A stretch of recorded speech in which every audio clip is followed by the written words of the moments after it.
चाहिँ अब अरिगाली हेर्नु गएको होइन यही जस्तो लाग्यो मलाई चाहिँ उहाँ रहेछ हौ देखिसक्यो मैले टक्कै यहाँ छ हाम्रो गोलो चाहिँ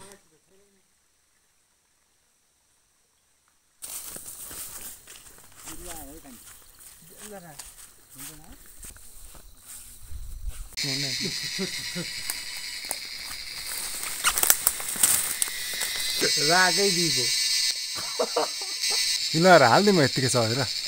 गोले सकिँदैन क्या चढ्न जस्तो झन् अप्ठ्यारो छ क्या यहाँ